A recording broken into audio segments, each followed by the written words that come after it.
back here sa TLS Plus, handom gid namo ni BFF Token Lizares nga mangin bisita ang isa ka makabigdaton icon sa music industry.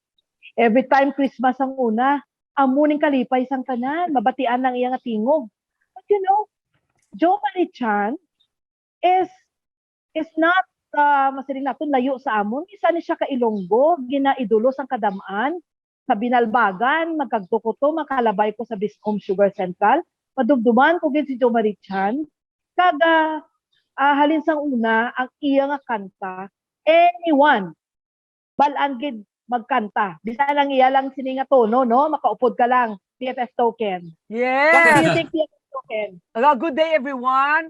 Grabe gid nga opportunity kag honor. It's a great honor to have with us our fellow Ilonggo nga superstar pero very humble and very kind. The one and only Mr. Jose Marichan. I-greet ang aton nga ang imong mga fans. Okay. Maayo nga aga, maayong hapon, maayong gabi sa inyong nga tanan wherever you are. Kay the Ilonggos are all over the world. Not only in Iloilo, not only in Miagao, not only in Antique, but also in Bacolod, kag wherever there are Filipinos all over the world, ara gina pirmiyang may Ilonggo gina. I've done concerts in London, in New York, in Zurich. Pero there's always Ilonggos there that I can discuss, that I can converse with. Now, kadamaan sang mga Ilonggos, not only Ilonggos, ang tanang mga Pilipino nagapamangkot, kumusta ka sa karon? Ano ginakasakuan mo?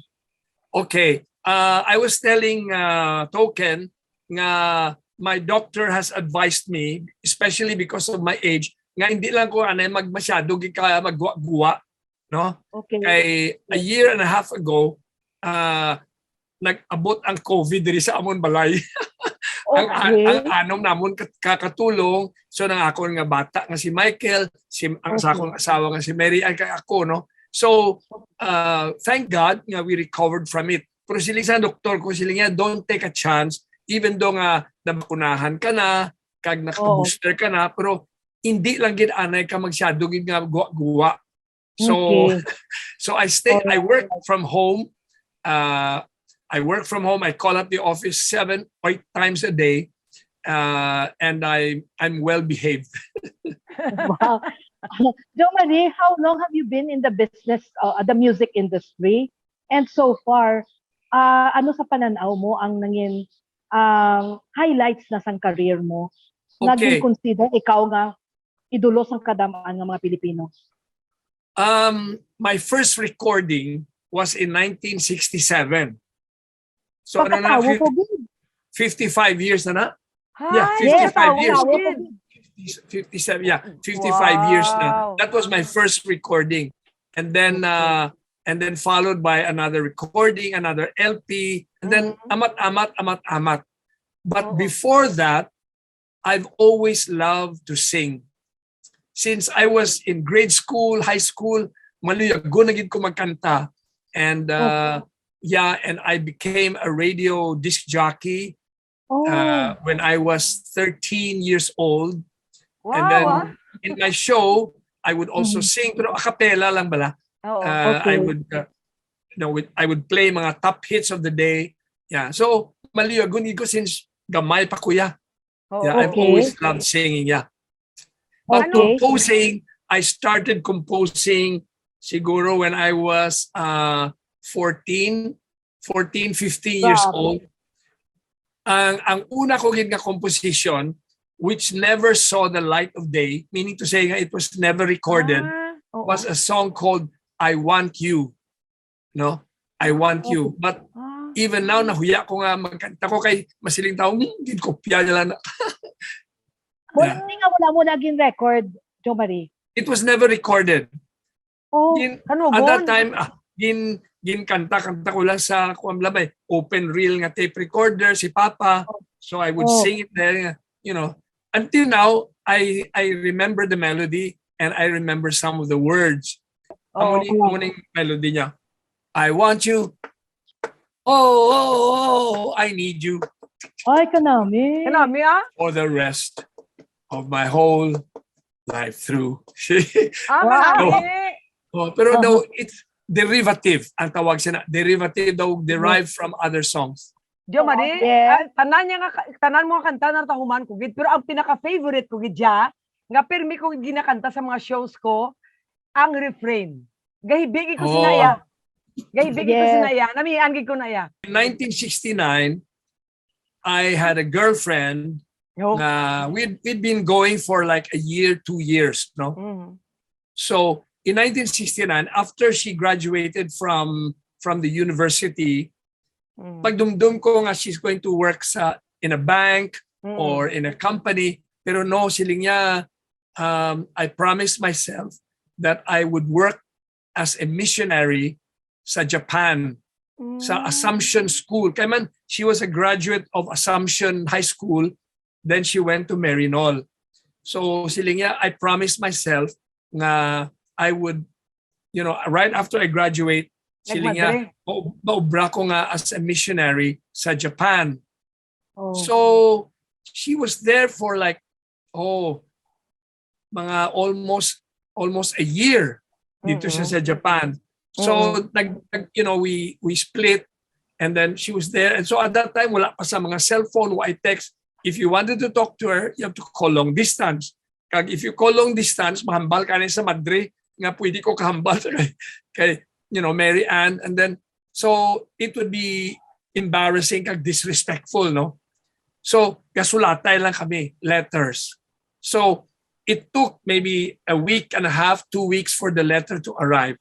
Then basahon niya, and then she would write, and then it will take another 2 weeks before I receive her reply. Oh. So that was the time when I was missing her. Oo. Nahidlaw ko sa iya, and so I wrote that song na memories of you follow everywhere I go. Amo na, no Down wonder. the high and byways of my days. Wow. Music of your laughter fills my every dream. Abo. Like a love song from long ago. Kabalo siya nga that was Wow. for her? Yes, ginkanta ko sa isa ka cassette, kagin padala ko siya sa Japan. So, Wow. and then I visited her that December of 1969. Ginbisita ko siya sa Japan. Oo. And Okay. then I asked her to marry me. Okay. And so Wow. March of 1970, the year after, ginkasal kami. So no, the story is not yet finished, huh? Okay. So we got married in 1970, March 10, 1970. Mhm. And then sang naglisensya sa mga Madre nga mapuli na siya, nanugunan ang mga Madre because she was doing such a good job teaching the high school kag college students. So then, to make a long story short, we got married in March 10, on March 10, 1970. And then in May, we went back to Japan and we worked as a missionary couple. We were both teaching, yes. Wow. But nice. Kanami. Very Kadamo sa wala inspiring. kabalo sina, Jo Marie. So that's our love story.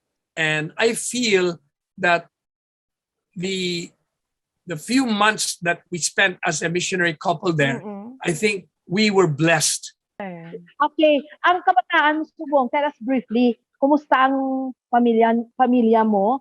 Kumusta na mga kabataan mo? Kumusta na si Miss Mary Ann? Okay, as I told you, Mary Ann and I celebrated our 52nd wedding anniversary this March. Ning nakaligan lang ang March 10. Wow, happy And wedding then, anniversary. Out of our 5 children, only 3 are married. Si Lisa, ang akong eldest, she's blessed with 3 children. Si Joe, who's blessed with 4 children. And then si Franco, who's blessed with 2 children. That's why 9 ang amon nga apo. Oo. Ang kanami. are still not married ang duha. Wow. Okay. So, ka mga gwapo pa na ka mga gwapa. Oo. Gusto namin na tingog, no? Siyempre, Mayo lang Luzon. gani nga nakakuha sila sa kay Mary Ann. Hindi Grab. ara, gid tsura mo yan sa ilaya. And so, you know, the wonderful gift that God has given us, the gift of life, the gift of good health, the gift of family, no, the gift of my music, no. So I always tell my family nga how we use that gift, how we live our life, how we treat our family, how we treat and how I use my music to glorify Him, no? That's all our gift back to Him, back to the giver. BFF, Yeah. pwede ko ka request kay Jo Marie nga kantahan ka sang special song kay birthday mo, mas kilipot lang. Namian ka man ha? Beautiful girl. Oh, Mas tahom tani kun may -1 kudi kay kun a cappella bala daw medyo, you know. So wala ka, so makanta akapela. lang ko sang Happy birthday, Lailani. Happy birthday, Lailani. Happy birthday, happy birthday. Happy birthday to you. Oh, very special na yan, Lai. Grabe. So, thank you so much. First, how did you cope with the pandemic? Kag anong masiling mo na advice sa atong mga kauturan? Okay. You know, at the start of the pandemic, we were not really taking it seriously, no? Kaya siling nila halin to sa Wuhan, sa China. So, ang akong feeling at that time nga malayo ang China. So, how can it get to our country? But then because of jet travel, nagpululi ang mga OFW, nagkalalad to ang mga Chinese, mga pogo, na, you know, so gindala nila ang virus. So later on, then I began to see how serious it was. And then especially kay nagka-COVID ang amon nga anong ka-helpers, ang amon kusinera, ang amon labandera, nagka-COVID. Dason kami man ni Mary although very mild. lang. So then that's when I realized nga, no, this is something serious. You cannot take this for granted. So nagpabakuna kami, and then to make a long story short, even booster. Kagdason, I encourage all my employees nga magpabakuna. I was sad to see a few of my friends losing their lives from COVID. Yeah. Very sad. Yeah. So, Jom, sa buong makita naton nga mabasko gid ang imong suporta kay presidential candidate Leni Robredo. And you will give us your insights on this. Okay. I've met Leni and I've seen how she's worked all her life. After she became a widow, kay napatay itong iyang abana sa plane crash, then I saw that she was a human rights lawyer, kag gabulig siya sa mga common people. So nakita ko ang sincerity sang tao. No? And then kaway bla siya nagapabugal, kagway siya masyado kwan. So and then when I compare her with other candidates, daw siling ko, I think she has the capacity to be a leader. I wrote 3 jingles for Leni. Okay. Ang isa is Rosas ang kulay ng bukas. Okay. Rosas ang kulay ng buhay. Bangon na Pilipinas. Nakabati na kamus na. Ara ako nakabati ko. Katahong. Katahong. May isa pa ko nga, para kay Leni Robredo. Da da da da da da da da da. No? Kagdaso may isa pa ko nga, Leni Robredo, ina ng bayan. Tatlo ka jingles ang gitsulat ko para sa iya. Wow. Ka-bless kay VP Leni. Free. No nga. Free of charge. Why ko yan naga-charge? Of course, of course. Something that I believe in.